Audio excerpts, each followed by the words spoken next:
There's one thing that is in common to many successful leaders. Many successful leaders, whether it is Abdul Kalamji, Bill Gates, Mahatma Gandhiji. So many successful leaders, there's one thing that is in common. And that is that they always dreamt. They knew where they wanted to go, they dreamt about it. Whatever they wanted, they always dreamt about it. And meditation is exactly doing that to each of us, that we elevate ourselves to become the dreamers and then to completely remove the limitation that we think we are is a limited being to a totally unlimited being. We all know very well, the only thing with which we live from beginning to the end is our breath and conscience. To put it very simply, Anapanasati meditation says, be aware of your breath. Some people's lives are transformed, some people get over physical illness, mental illness, relationships, quality of life improves. Everybody says, well, I am better than what I was before meditation. It has really immensely benefited in all the spheres of personal life, like having a very controlled anger, fear, there is no unnecessary thoughts. Similarly, in having a very good sleep and getting energy throughout the day, we would be able to get elevated energy and elevated performance in our professional life. This meditation has helped me a lot in many ways to live my life peaceful and happy. I enjoy every day of my life, and it's a pleasure to join the meditation with you in the morning. I have become vegetarian. Thank you for leading me to this life. Meditation is providing us that holistic understanding about ourselves. Meditation is a process to unleash that unlimited power of our mind and then access that intelligence power of this, our greater mind, or this universe, or the consciousness that exists. It is a great experience. I have not been meditating, as I said earlier, for a long time. The most I did was about 10 minutes. That's the maximum I've done. But now, I'm able to sit the entire period and it really gives me more peace and confidence. And your explanation it makes all the difference. I'm able to understand the science behind meditation. Dream big and dream high. Having a small aim is a crime. And a singular focus. Having dreamt, we need to have a focus. Take one particular idea. Make it as your dream. Think of it all the time. Keep on repeating it. In every part of your body, your muscles, your bones, your nerves, in every part of your body, reverberate with that thought. I have been meditating for some time now, but what exact techniques to use for meditation was something that was missing, I thought, in my life. So Anapanasati is something that has gone very deep into me. So using this technique actually brings our attention and the focus back to the meditation. First time I did meditation, and I did a meditation for 40 minutes. And I felt a strong force of energy current flowing in my chest. I after 40 minutes, when I opened my eyes, I felt such a strong relief. So I was reading these books, and that made me realize how much power I have within me, and and in my subconscious mind, and we can heal ourselves. And then I was experimenting with that in a month's time, and then my TB healed. All the power is within you. You can do anything and everything. You are the creator of your own destiny. The world is ready to give up its secrets if only we know how to knock, how to give it the necessary blow. The strength and force of the blow come through meditation.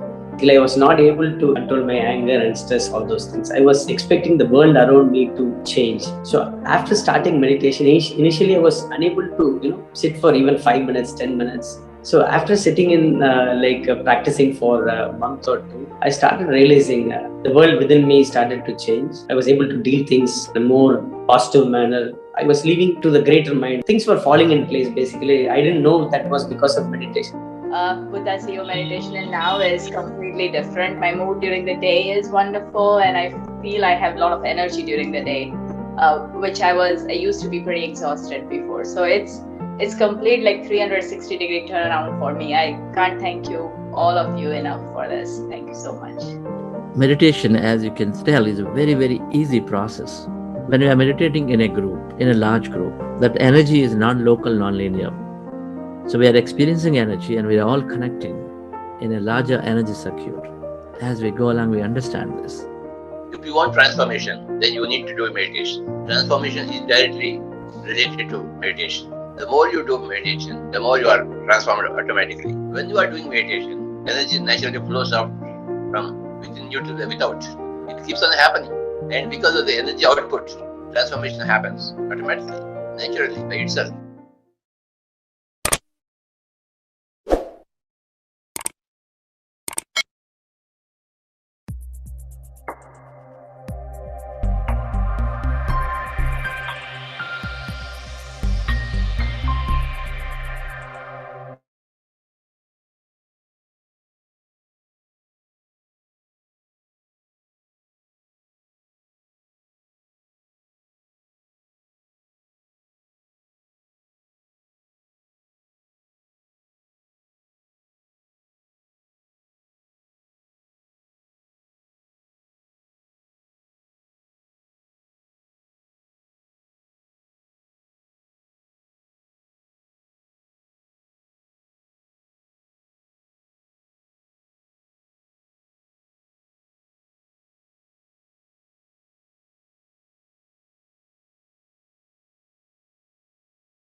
Happy afternoon, everybody. Can you hear me, Sheetal? Yes, we can hear. Okay, wonderful. And a great morning.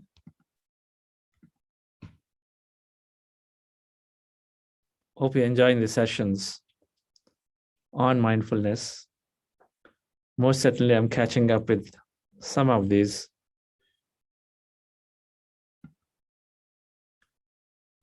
Mindfulness of being present every moment, and it's all coming from this awareness, right? Mindful communication and appreciation is a topic that we want to discuss.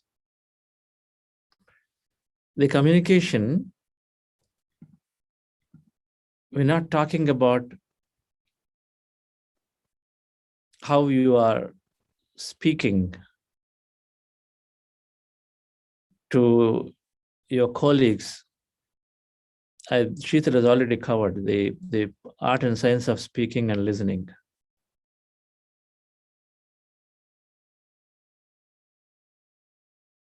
I guess this is more specific in terms of if you are a manager, if you are a leader, how do you communicate positive stuff, negative stuff? How do you break? How do you communicate your goals? And how do you make that communication effective? And what's the role of mindfulness, and then how meditation can help in it? And then appreciation, the equivalent is always gratitude. Should also understand. And all of it is to improve and multiply our experience individually. And then, of course, it is also helping our colleagues' experience of being there with you working in that company. And if the experience is enhanced automatically, that has to add value to the company. That is given. That is given. So mindfulness and meditation, you might have seen that it is always increasing the emotional intelligence. And emotional intelligence is the key for communication, right? The emotional intelligence, in many ways, the awareness aspect of it, expression, inspiration, being aware of being aware of thoughts, emotions, reactions, all of that is awareness. Expression is being very positive, affirmative in communicating what we are seeking to achieve. We all are influencing each other. So self-expression requires a lot of strength for us to be able to go in and then talk about what we feel is important for the company or for yourself. Self-awareness is having that ability to catch the thought, catch that feeling. Meditation is helping that. Self-expression is giving that courage, giving that strength, making your feelings stronger and stronger. Strength means nothing but making your feelings more strong and say, hey, do this. Important for you, important for the company. Again, meditation is helping us increase the strength for us. So self-expression, as meditation is helping us increase the strength inside, so inner strength, it improves inner strength. Because there is a sense of understanding that I'm taken care. That I can create, I can manifest. I can manifest. Only when I express, I can create. So but there is a courage that needs to come. The courage comes from inner strength that I'll be taken care. As we meditate, I'll be taken care. So there is that inner strength comes, and then so the feelings become stronger, so you can express it well. And when expressed well, then we are able to gain that. And inspiration with meditation, since we are liking, we start aligning to our interests, and so we start liking. And so when we start liking and then doing things that we like, so automatically we do them very, very well. And when we do things very, very well, we inspire people. We take something, but we are focused. When you're just by being focused, you inspire a lot of people. Just by going to the detail, you inspire a lot of people at work. Because when you go into the detail, you complete the work very, very well. Suppose somebody asks you to write a product sheet. You spend full time, you know it, that you rarely have grammatic errors. You're taken care by thinking very carefully every component and what kind of pictures to put. You know the context. So you go into the detail, then the work shows up. And so it is known to others, and that is inspiration. Okay, so that's how we got to be. Now, this requires aligning. In order for us to go into the detail, and in order for us to be very, very focused, and then inspiration also comes when you not really expect, and you are quietly doing work. You will ask colleagues, you might ask, but then you quietly do the work, even if they don't help you, try to just go and then finish your work quietly. You know that you can do it. And as a result, so you naturally become inspiration. When we do something very, very mindfully. Now, all of that, when we recognize that, I have this unlimited potential, I'll continue to do it. I won't get bogged down whether people are helping or not helping. So you become inspiration again, because you are able to go and then do it. It's called, these are the people who are called self-empowering, self-managing, both. They empower themselves, they manage themselves. So self-managing people. So they naturally are inspiration to others. So meditation is improving the strength, the skill.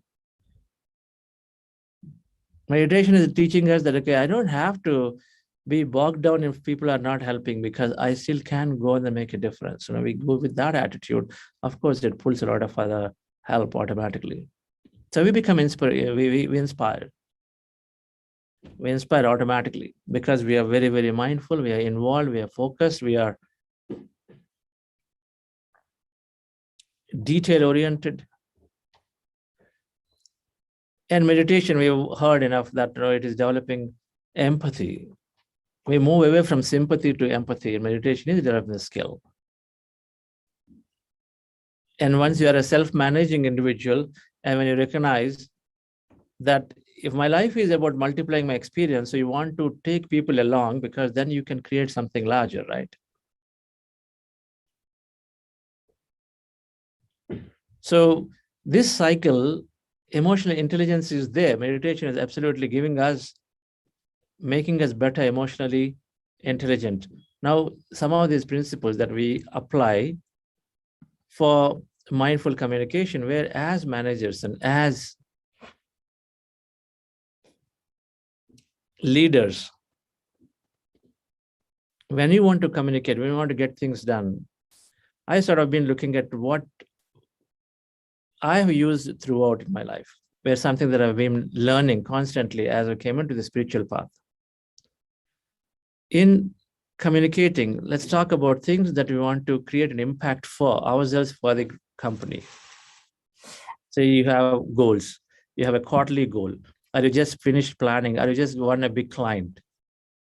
So now you need to inspire your team. You need to communicate in a way that they understand it and they're ready to be with you, align with you. So I'm talking of communicating your big projects, big decisions, your change. And Rakesh might have touched upon a bit around this.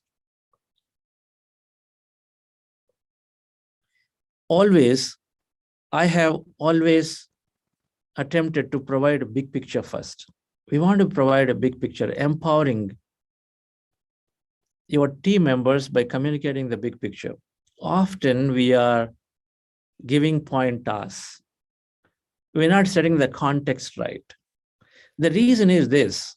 The reason is that before meditation, we are more control driven. We try to control things. We are more fearful.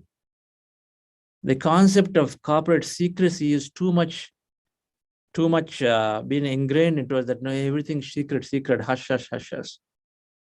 It need not be. There is very small thing that something can be seen. Ultimately, in a truly mindful, meditative people, there is no secrecy at all. There's nothing called secrecy at all. It is only the discrimination to see whether something is useful or not useful. That's all it is, but it is not about confidential, not confidential. It's only useful, not useful. Positive, truthful, useful. I don't need to give something to a colleague, an employee, a team member, if it is of no use at all to them, right? So a technical team, if I make an assessment that they don't need to know too much about, a whole bunch of detail about a logistics or operations, they probably will not tell them. That's just usefulness is there, non-usefulness is there, but not secrecy. So in the concept of secrecy, we try to hold too many things, and we try to, corporate communication has become minimalistic. It should be maximum. So you try to give the big picture always. That means you're sort of setting, rather than losing the lot of information in the concept of secrecy, we move away and then provide as much information as possible to the members. Starting from the project objectives, starting from why we're doing a change, who are all the team members involved. We think that, okay, there are 5 teams. This team will have to do a specific task. We'll only give and tell them about what they need to do. We now tell them what are the other 4 teams doing. When you give a big picture, people are able to understand their position, right? So then they understand their position, they play it well. They can adopt it. In a relay, if they don't know that they're actually part of a relay, their 400-meter relay, 100 meters is what everyone runs. And the only thing you tell is they just have to run 100 meters, start to finish. If they don't know they're part of this 400 meters, 4 people are sharing, then that handoff and then is not appropriate. The person will have to adopt, right, in a relay. Sometimes you know that you may have to be jumping in, you may have to do more than what you thought, depending on how early or how later your person is coming. You need to know the big picture. So giving the big picture is very, very important always, rather than trying to less confidentiality, more big picture. Now, that fear is there that will things go out unnecessarily. So a person who is mindful is always a meditative employee, is always doing the right thing by discriminating what is important, not important. So naturally, what you think is secret or what you think is very confidential is generally not going out, because they're going by the common principle that it's not important, let me not waste their time. Second is being very open. So being very flat. So when we did this quarterly by exec meetings, we used to bring in the next level managers into the discussions. Planning, I'm talking about planning. Planning for the company where you're talking of numbers. So being very open, being very flat, when often it is not a top down and say, okay, me and my report is, go into more levels, be as open as possible. Now, again, why don't we do it?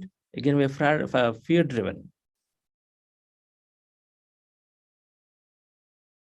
We are fear driven. The people below us who are reporting, they have, let's say you have 5 managers are reporting to you, got more people below you, below them, and they want control. So if everything has been already enabled through your boss, then you say, okay, what am I for? Everybody wants control, everybody wants power. So then the hierarchy comes in. Making it as flat, making it as open helps to disseminate quickly, helps to give the big picture quickly from top down. What do we want in an organization? What do you want? Should it be, do you care about work getting done, or do you care that work should be done through you? I've long learned this lesson when every time I worked with Patriji or some of the, in the spiritual organizations, I've learned this, that I used to have this resistance. Okay, how can somebody communicate down the chain without me being there?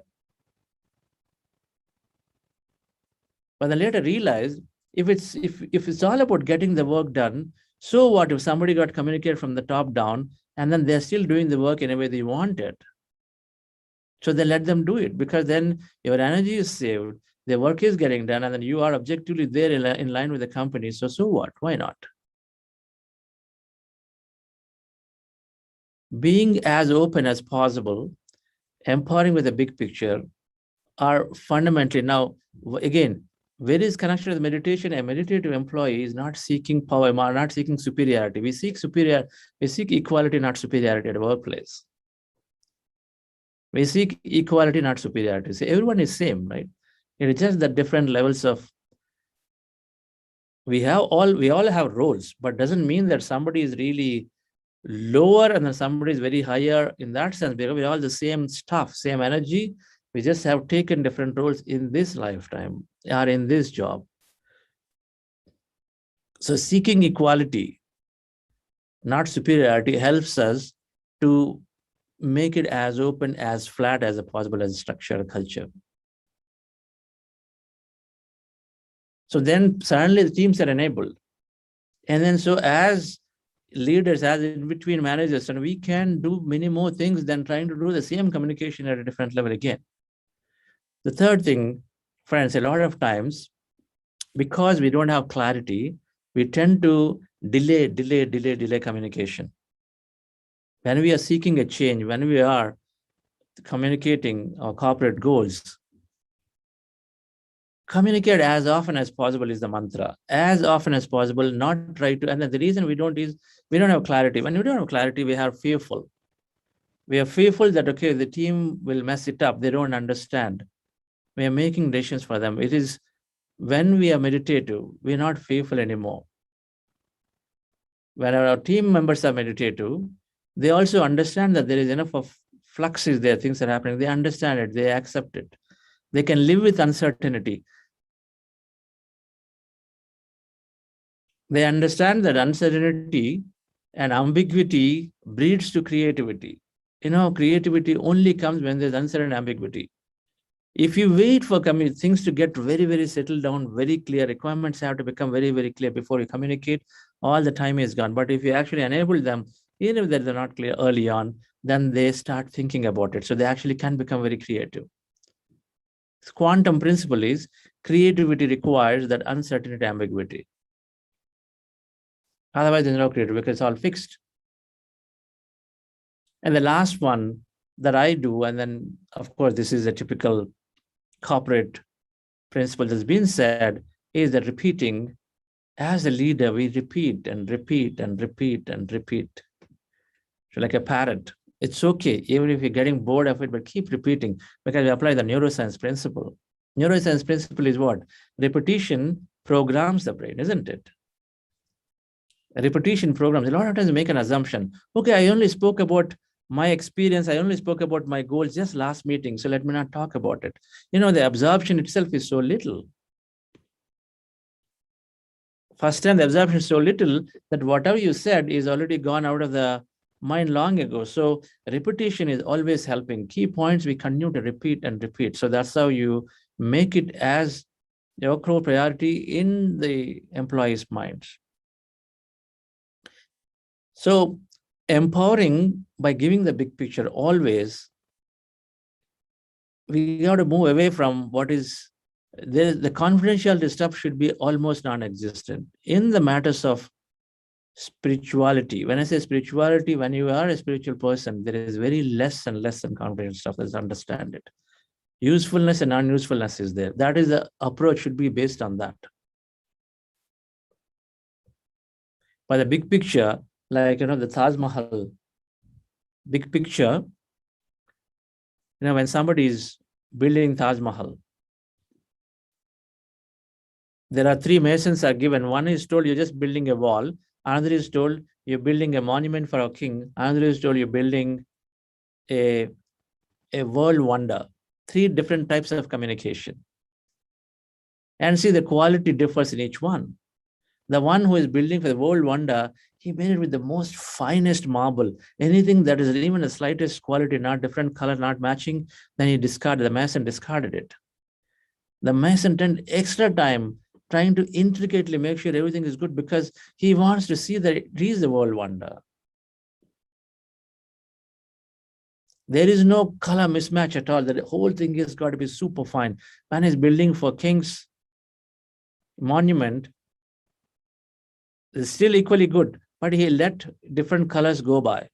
The one who just said you're building a wall, who couldn't care? There is all kinds of cement is there here and there. He didn't bother about it because it's just a wall, right? How does it matter? So the communication, big picture is different. And when you give the big picture, the more bigger you can enable, the more the team is able to get up and then adopt to this and then appropriately deliver it, right? So something always benefited from by giving as open as possible, bringing as many people as possible early on, telling them about stuff early on. It is okay. You might contradict yourself. A lot of times managers do not want to contradict themselves. I say today something and tomorrow I may have to change my stance and they feel like, people are going to hold them responsible. That's because fear of what you say, looking bad here. Oh, the people will comment and say, this guy doesn't know what he's talking about. How can we say things? But when we introduce meditation to employees, and then first of all, we have the strength to contradict ourselves. With meditation, we gain the strength to contradict ourselves. In fact, the whole spirituality is about living with paradoxes.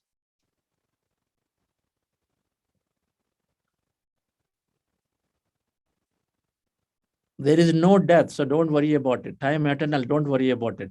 Every moment is precious, don't waste your time. Both are there. Every moment is precious, don't waste your time. Time eternal, so go slow, don't hurry up. Both are there. So we have to be contradicting at different times based on how it is. So this is one aspect difference. Now, when it comes to the communicating negative aspects, things are not right.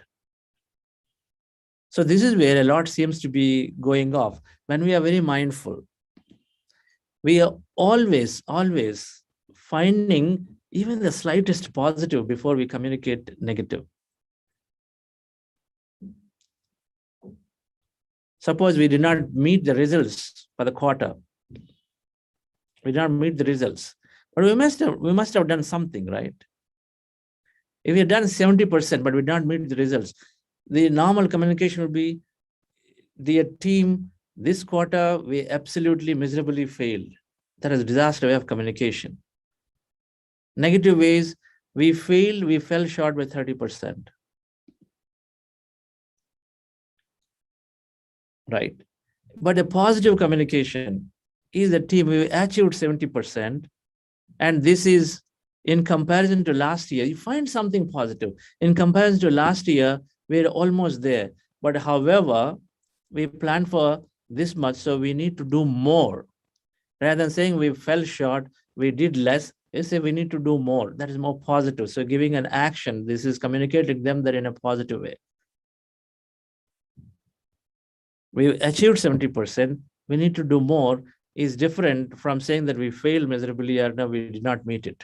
Because it's all about what are you programming your team. The whole communication is what are you programming? Where are you putting your attention? You're putting your attention not meeting, or you're putting your attention on wanting to grow more or do more? Where your attention goes, the energy flows. That's what you manifest. Because we communicate, we make a chart, we make a slide, you communicate it, then to your team, and they're communicating to the next level, they're going to the next level. So everybody's programmed saying that we did not meet, we failed. That's the program they've got. Instead, if you communicate, we need to do more, do more, which is good. So it's an action. One is feeling bad, another is saying, okay, I got to do more, is inspiring.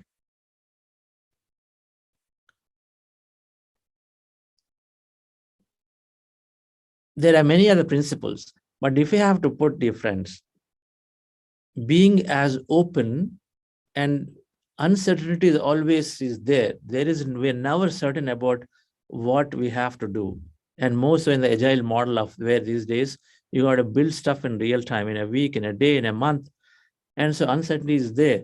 So a manager effectively dealing with uncertainty and then wanting to communicate often is very, very important. If I have to say, and meditation is helping us live with that uncertainty and then be brave to change our stance day to day, and then still be inspiring employees. And then always finding positive to communicate as opposed to communicating flat out negative is the most important way that we can stay positive. And when it comes to appreciation, before we go into meditation, right? There are appreciation is equal to gratitude. While we say give gratitude for every small thing, big thing, all that is understood, but I want to just stress upon only one principle.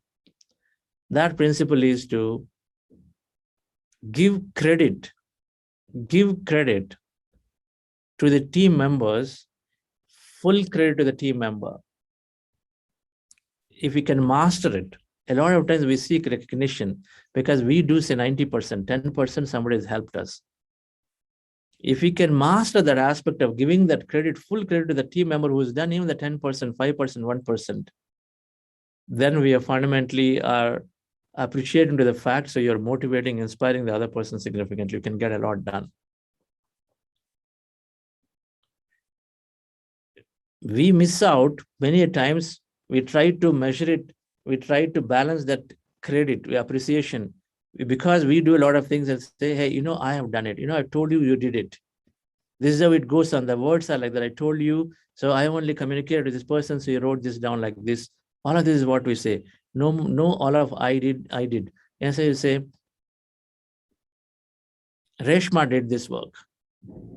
Even if she did 1%, if we can give that credit, they did 1%. The approach here is, we are here to fulfill our desires, our intents. We are here to fulfill our desires and intents. Now, how does it matter? The credit means you're seeking recognition. Recognition means you're feeding your eye. How does it matter? As long as it got it done, because that 1% is not there, you wouldn't have reached there. If that 5% help is not there, you wouldn't have reached there. And so why not? Why not give it away so that they are they feel a lot more encouraged than being this selective. I apply this principle as often, as much as possible, to giving the credit to the other person.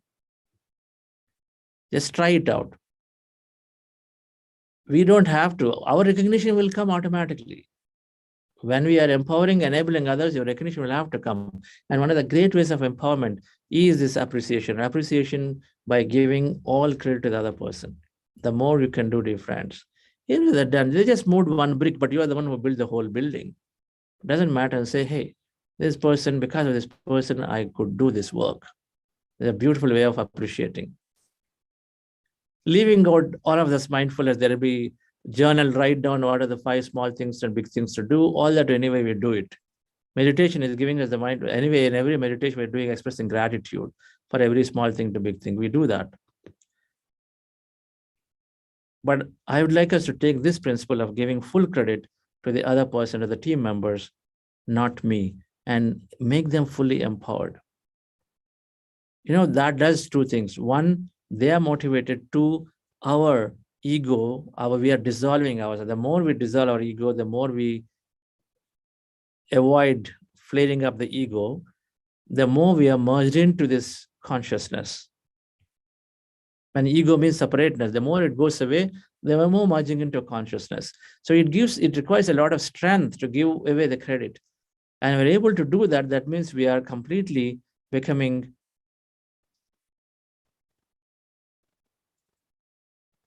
zero. We are lowering ourselves fully. We are becoming one with everybody. And so we only have everything to gain in the process. So let's go into meditation, dear friends. Today, once again, we're doing breath mindfulness meditation, anapanasati meditation. Our goal is to empty our mind.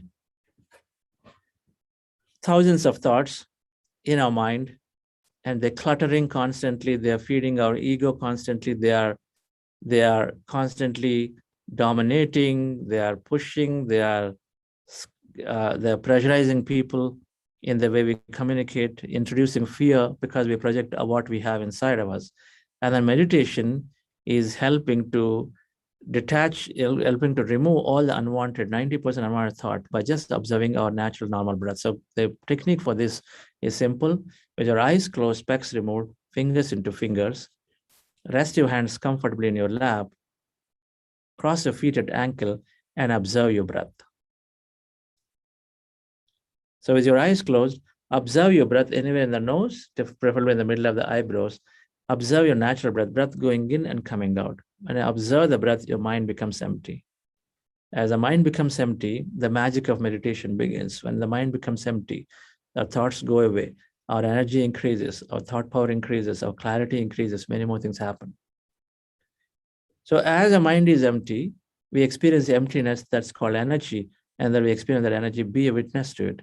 In case you have thoughts again, while you're empty, suddenly thoughts will come. Just put your attention back to the breath again, and then continue observing the breath, and then go into your thoughtless state once again. So our goal is to be observing and be in that thoughtless state, empty state of mind for some time.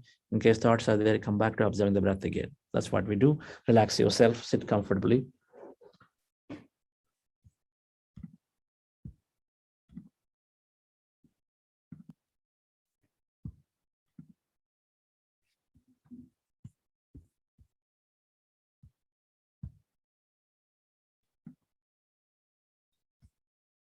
With your eyes closed, dear friends. Relax your body with your fingers into fingers.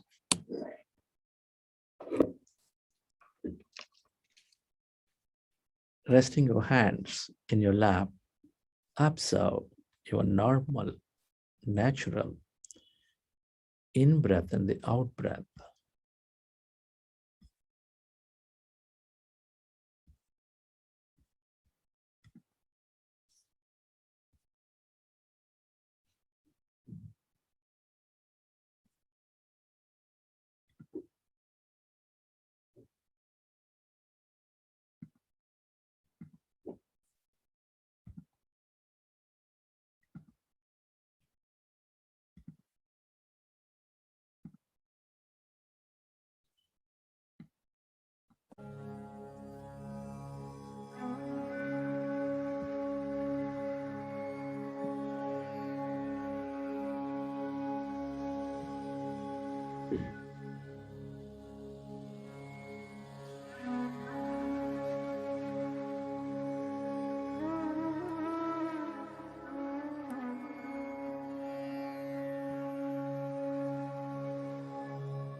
Dear friends,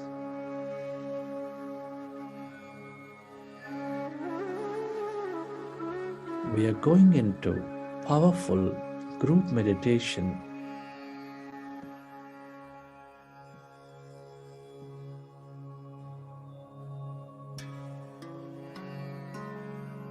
Observe your normal, natural in-breath and the out-breath.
Be with your breath. Become one with that in-breath and the warm out-breath, dear friends.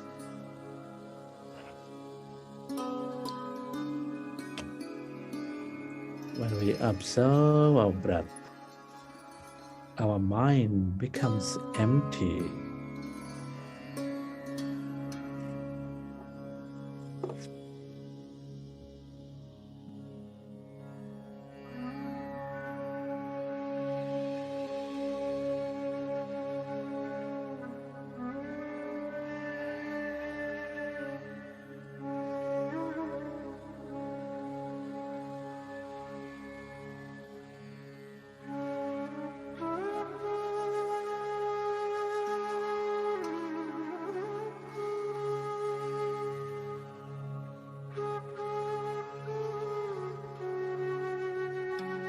When our mind is empty,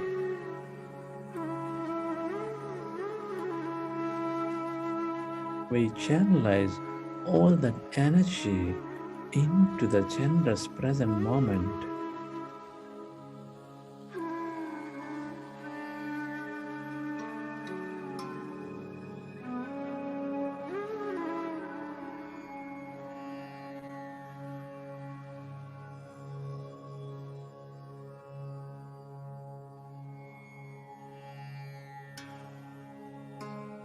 We develop greater awareness. We become mindful.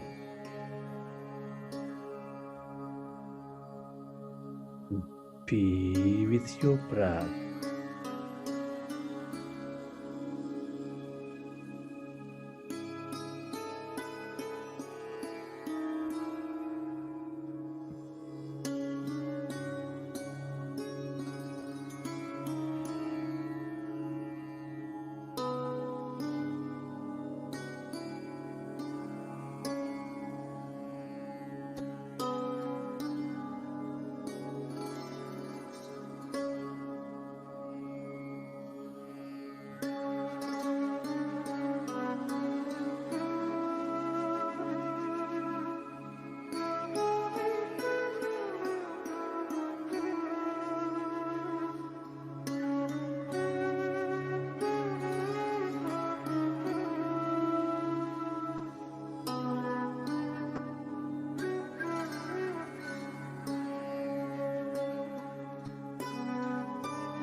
Be with your breath. Allow yourself to become totally empty of all thoughts in your mind.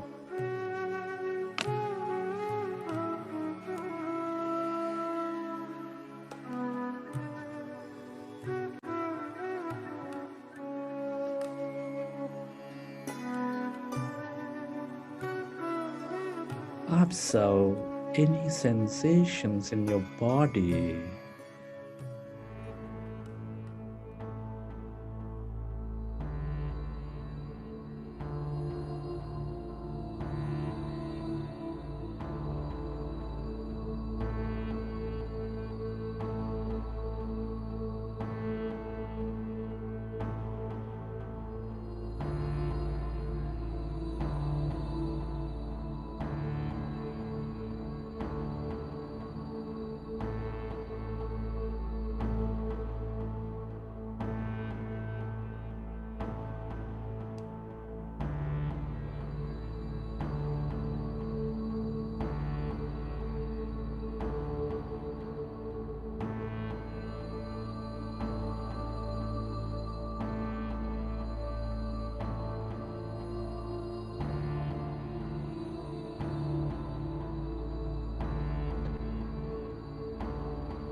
As your mind is becoming empty, can you become aware of that emptiness inside of you, all around you?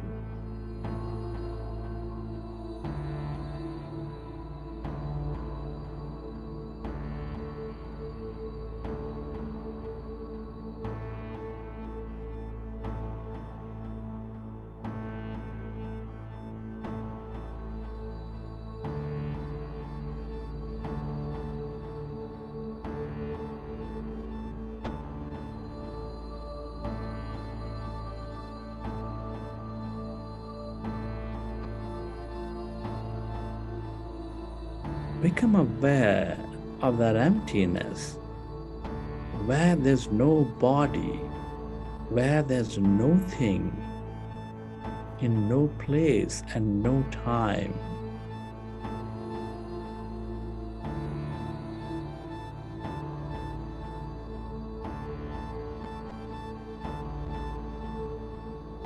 When we become empty of all thought, we experience this greater emptiness all around.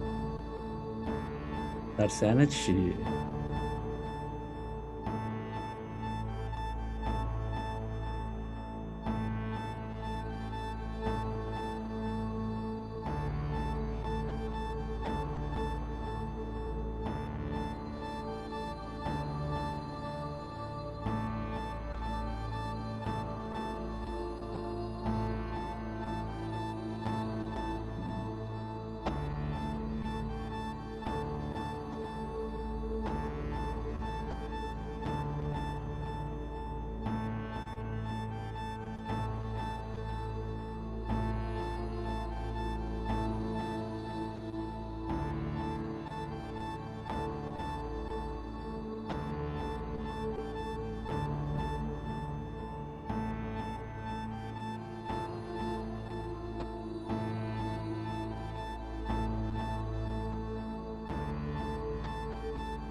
Observe that infinite depth of that emptiness spreading far and wide beyond your body. beyond your room, going into the edges of this universe. This is the quantum energy field of unlimited possibilities.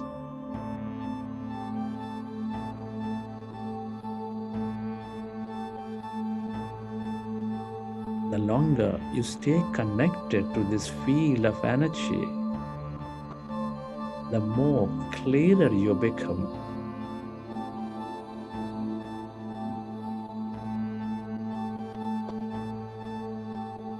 The more courageous you become.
Stay aware of that emptiness, of that energy, as no body, as no thing.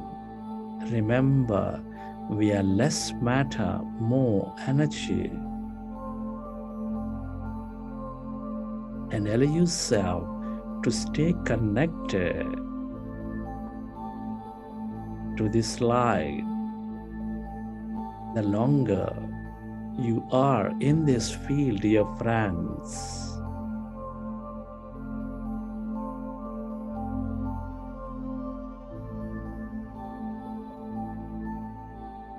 the more open you become.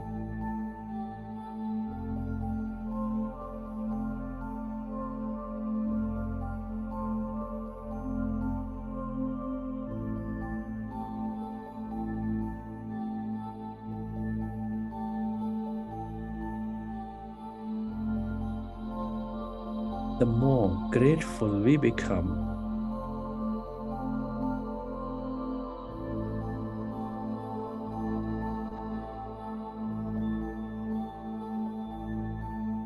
Appreciation and gratitude are ultimate states of receivership.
friends,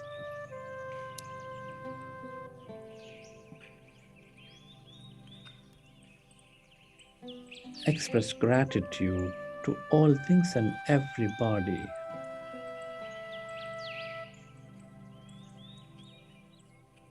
To all the people, the places, the things, the nature, to yourself,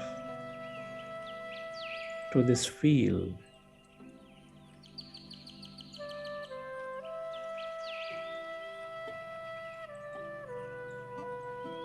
And whenever you're ready, you can keep your hands on your eyes for 5 seconds, and then you may open your eyes.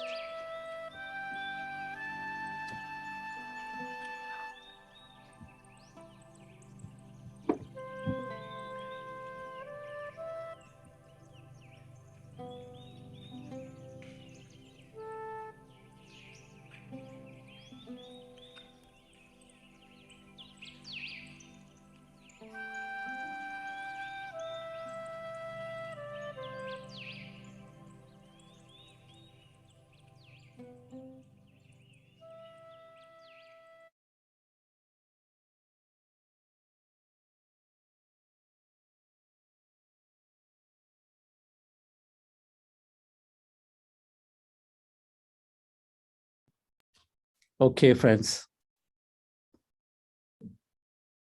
Hope you enjoyed that meditation. These short sessions are interesting. We can go on and talk about many, many things.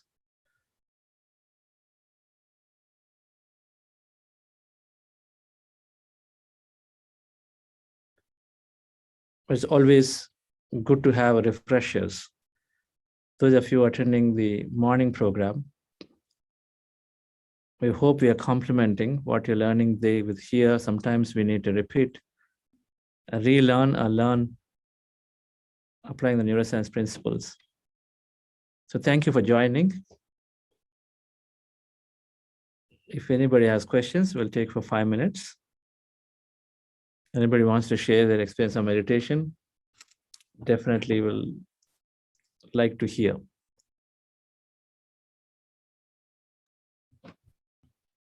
Yes, Sheetal, anybody? Yes, sir. We have. Please unmute yourself.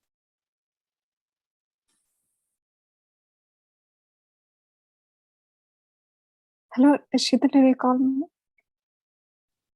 Yeah, you raised your hand, so. Yes.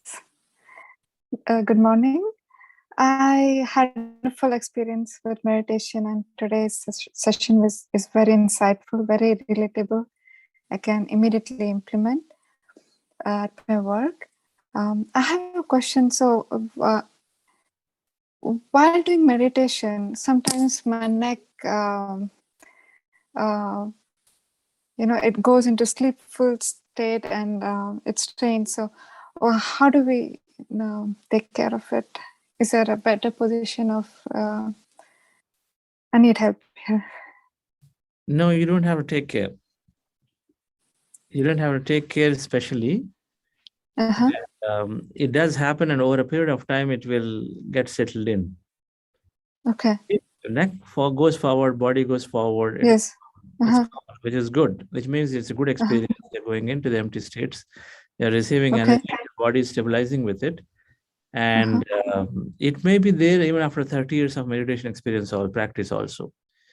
Okay. But usually, in order for our meditation experience to get deeper, this will go away after a few days of practice, meaning it will become lesser and lesser. Maybe, and I don't want to put a rule here, it might become lesser and lesser, and in most cases, but some cases it may continue also. But then what do you do if it is bothering you? Then you pull yourself back to the regular straight neck again, right? So if it is bothering you, but otherwise just continue as long as you can.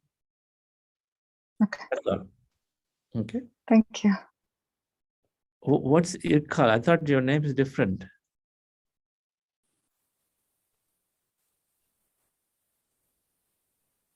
Your name is? It's my last name. Irkal is my last name. What's your first name? Dipali. Dipali. Okay, the other day we spoke as Dipali, right? Yes. Thank you. Yes. How is your experience? Very nice. I usually take meditation for 15 minutes only. Today ఎక్కువసేపు కూర్చున్నాను. Today is sat for longer. I have Charishma here and I have Reshma. How is your experience? Actually, I'll get too many thoughts, but today I was able to go to that empty state. I was able to feel that energy was little coming and I was shaking a bit. It was very nice. Okay. Were you able to hear that, what she said? Too feeble. Yes. One sat for longer today, another usually getting too many thoughts, but Reshma says that she is able to sit, become empty-minded quickly. Thank you.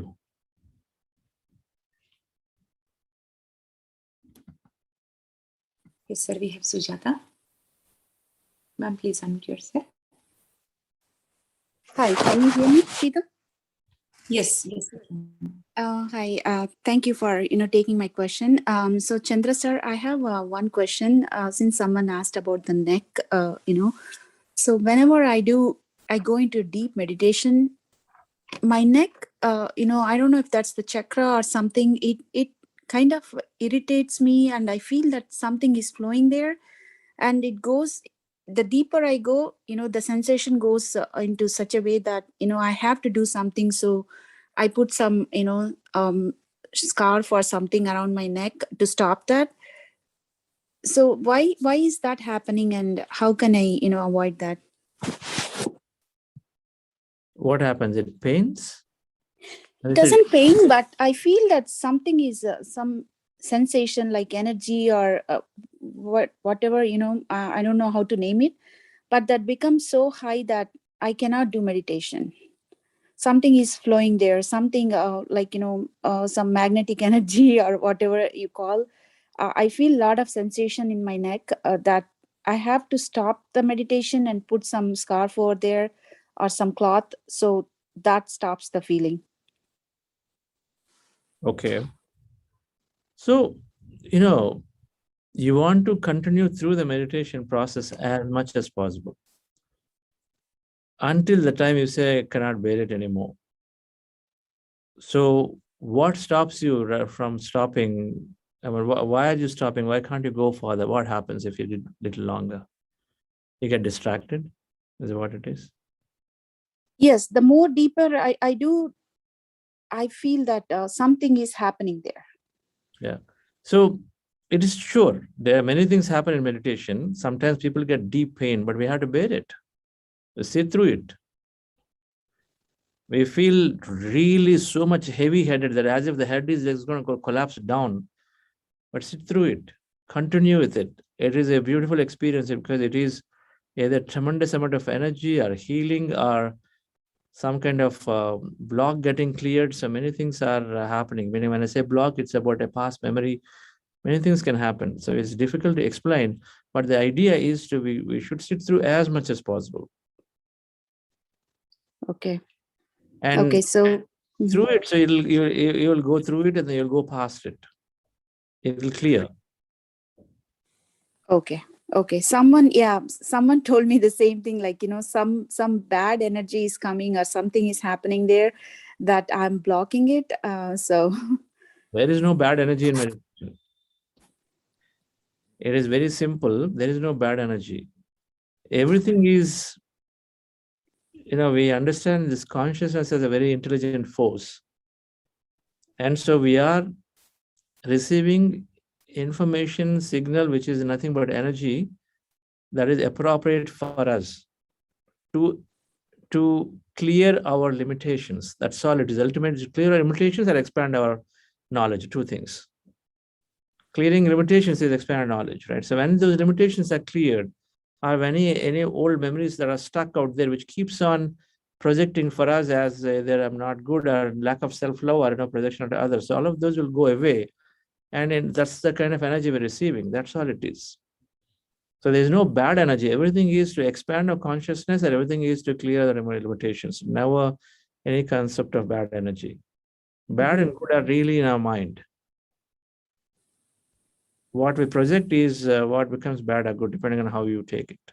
Okay. Okay. Okay. Thank you, sir. Thank you, Sujata. We have Sishma. Please unmute yourself.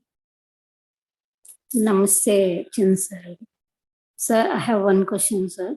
Today, I feel very happy and also empty state, but a little bit of sleepy state. Is it correct or not? I don't know. I am hearing your words also, but I think it may be a little bit of a sleepy state. Is it meditation means sleeping state or not, sir? I have the clarity of that one, sir. అంటే తెలుగులో I don't know how to speak English, but తెలుగులో కొంచెం మత్తుగాను నిద్ర మత్తు వచ్చినట్లుగా వచ్చింది. నేను కొంచెం అది కరెక్టా కాదా అని తెలుసుకోవడానికి I'm asking, sir. It's always correct, because meditation is increasing our depth of the 4 states that we are into. One of the states is this sleep state. Again, it's divided into 2 sleep states: dream sleep, dreamy sleep, and the dreamless sleep, both. Meditation is increasing the depth of all 4 states. One is a wakeful state, dreamy sleep, dreamless sleep, and then this meditative transcendental state. The 4 states is where we spend all our time. And meditation enhances the quality of each of them. And so it is natural in a meditation process, if a body requires sleep, it will take you to sleep. Okay. Okay, sir. Thank you.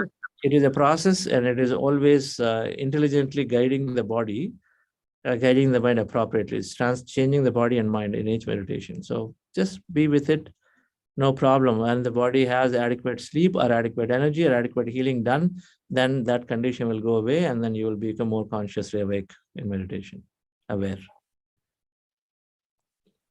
Okay. Thank you, sir. Thank you. Thank you. Yes, Lawrence?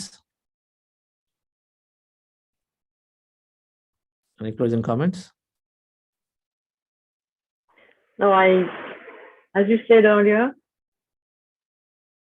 sorry, I don't know if you can see me. I'm not in my usual office.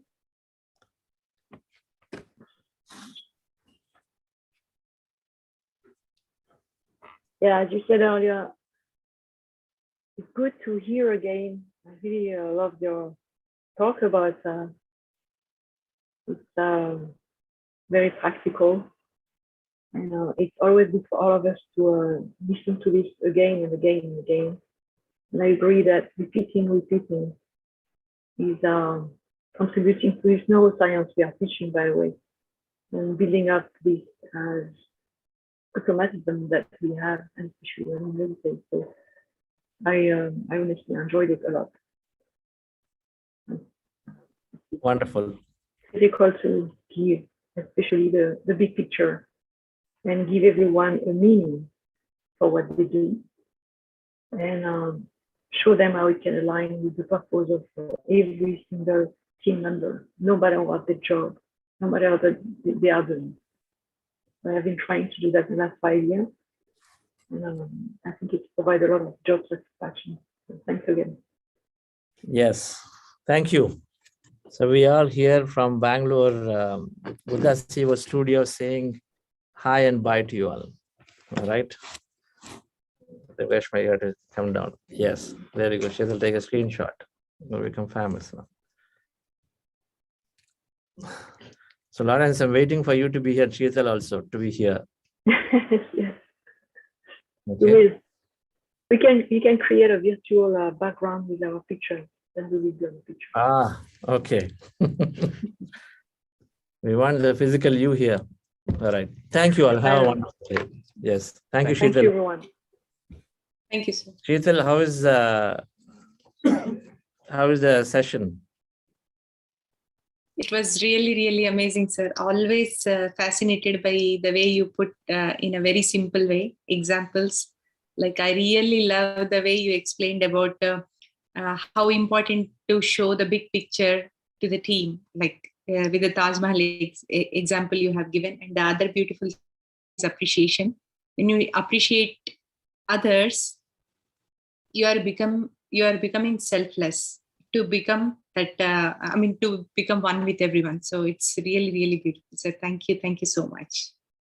Wonderful. Thank you. Bye-bye.